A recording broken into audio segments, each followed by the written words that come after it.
नमस्कार प्यारे भाइयों बहनों और मेरे बच्चों।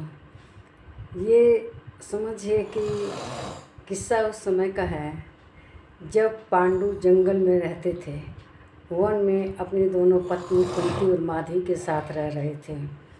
तो उस समय ऐसा हुआ कि जो उनकी छोटी रानी थी उसने कहा कि एक बाघ का मृग ये जो खाल है ये मुझे चाहिए। तो उधर से एक बाघ निकला। उन्होंने कहा कि इस बाघ को किसी भी तरह से इसका जो खाल है ला कर दीजिए। तो वे कहने लगे ठीक है, लेकिन कुंती ने मना किया कि मत जाइए।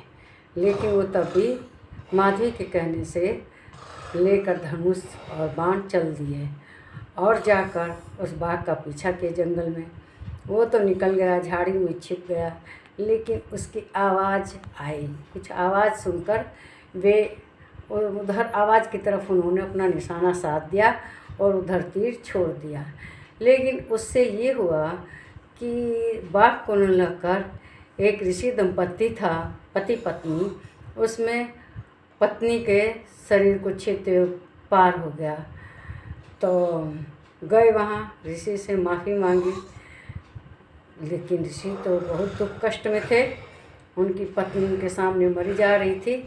तो उन्होंने उन्हें श्राप दे दिया, कहा कि मुझे मेरे हाथ की वत्स रेखा को काटने वाले मैं निसंतान मर रहा हूँ, तुम्हारा भी इसी तरह मृत्यु होगी। जब तुम पुत्र की इच्छा लेकर अपनी पत्नी के पास जाओगे उसी समय तुम्हारी मृत्यु हो जाएगी। और इस तरह से किंदिम ऋषि ने उनको श्राप दे दिया और उसी समय पांडु अपने जंगल में रहने का निर्णय कर लेते हैं। और वे अब सबके समझाने पर भी वापस हस्तिनापुर नहीं जाते, कहते हम जंगल में रहेंगे। तब उनकी दोनों पत्नियां कुंती और माधवी भी जंगल में ही रहने लगी। और जंगल में रहते हुए एक बार ऐसा समय हुआ कि वे माधवी के संग एक झरने पर स्नान करने गए थे। लेकिन उसी समय पत्नी की इच्छा रखते हुए करने के कारण उनकी उसी समय मृत्यु हो गई। माधवी उसी समय उनके साथ सती हो गई। कुंती सती नहीं हुई। उसने 5 देवता से 5 पुत्र प्राप्त किए। कुंती के अंदर यह शक्ति थी, किसी भी देवता से वह पुत्र संतान प्राप्त कर सकती थी।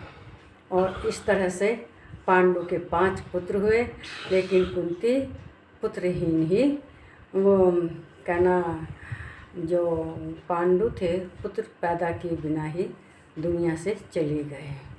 आपको जानकारी अच्छी लगी होगी, इसे लाइक करें, शेयर करें, इस पर कमेंट करें, मेरे चैनल को सब्सक्राइब करें। नमस्कार भाइयों।